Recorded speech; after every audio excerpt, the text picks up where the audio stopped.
Hello, teacher and classmates. I'm Jonathan Rodriguez, and good to be here with you. So today I will explain you about what is a comparison. Let me tell you, it is an important topic that we need to know, and we need to manage to develop uh, in a good way this topic. Well, let me tell you, teacher. First, we have what is a comparison? Well, let me tell you, a comparison is a consideration or estimate of the similarities between two things or people. Um, another another hand is the act of comparing two or more people or things. As I said before, so comparison is the way that in which we can make comparison about two or more people or things. So to continue, we have uh, type of comparisons. As you can see in the presentation, we have the number one, that is modifying comparisons. Number two, that is modifying asked and asked comparisons. Number four, double comparatives. And the last one, that is number five, is progressive comparatives. So to move on, we have modifying comparison. Well, let me tell you, teacher, that modifying comparison, uh, the concept of this modifier comparison is that always add with other elements of the sentences to create the main sense. They usually come before adjectives and adverbs. The way of I read in the chart on the book, right? So there are different adjectives and adverbs. For example, the most used are, as you can see in the presentation, we have a bit, a little, a lot, far, much, not much, rather, slightly. So the most common adjectives and verbs uh, are are these that I read, right? So keep in mind that, as I said before, these elements are too important in if we want to write a sentences using a modifying comparison. And as you can see in the presentation, we have examples. It says, these high heels are bit darker than the others. So we use a bit. It's important to know and keep in mind that, as I said before, there are different adjectives and adverbs. So when we want to write or use a modifying comparison, so in this case, we use a bit. And the next example is, this exhibition is a little bigger than the one we saw yesterday. In this case, we use a little. And another example is, her wedding dress was a lot prettier than mine. In this case, we use a lot. So keep in mind that it's important to know these adjectives and adverbs are. So as I said before, a bit, a little, a lot, far, much, not much, rather, and slightly. So to move on, we have modifying as a comparison. Well, and let me tell you, teacher, that it's important to know and manage uh, this type of comparison. As I said before, is modifying as a comparison. Let me tell you that we can use comparative adjectives to compare different things.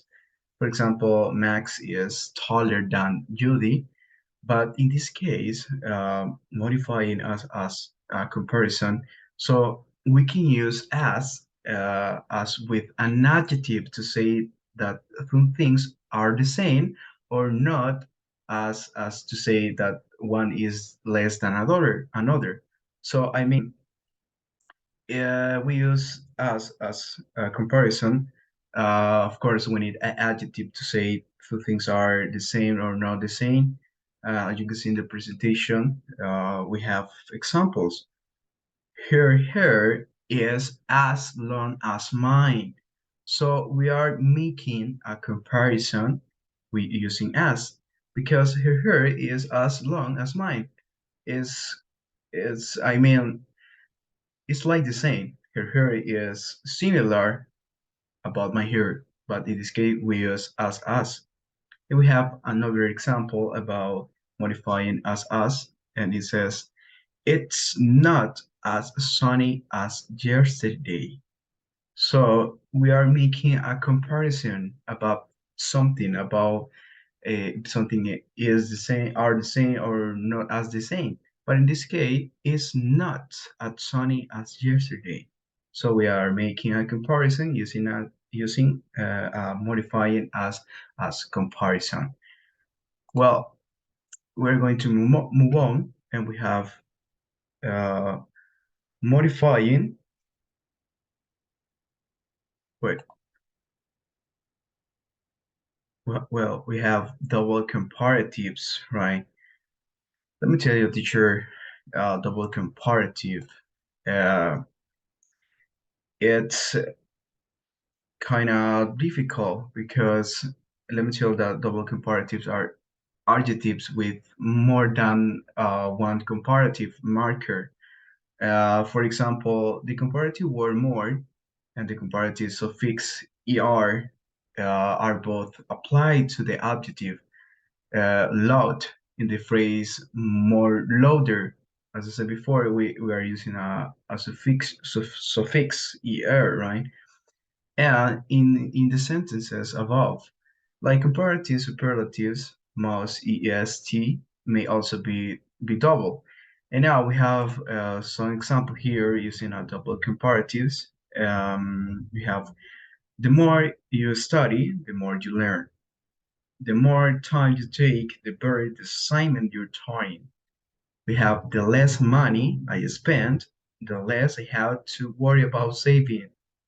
And the less you worry about the other, the less they will bother. As I said before, we are using double comparatives in this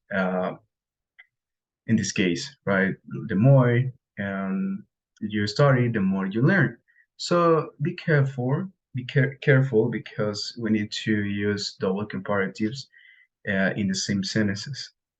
And the last one, we have progressive comparatives. Well, let me tell you that a progressive comparatives in the case of adjectives which take endings, the comparative form of the adjective is repeated in a progressive comparison. In this case, we have a structure, we have a rule to follow, and it will be really easily if we want to follow this rule of this structure. We have subject plus linky verb plus adjective, which takes endings, plus and plus adjective, which takes endings. So we have some example here. It says, my mother became angrier and angrier. As you can see here, we are using, double comparative adjectives, but is in the way that endings, right? Adjective we takes endings, as I said before. And now we have another example. It got hotter and hotter. So keep in mind that we need to use double or repeat double adjective which takes in endings. And the last one example is she's becoming prettier and prettier. So as you can see, we have suffixer we have because it indicates er. So it's important to know and manage these four types of comparisons. So it was all for today, teacher. Thank you for your attention.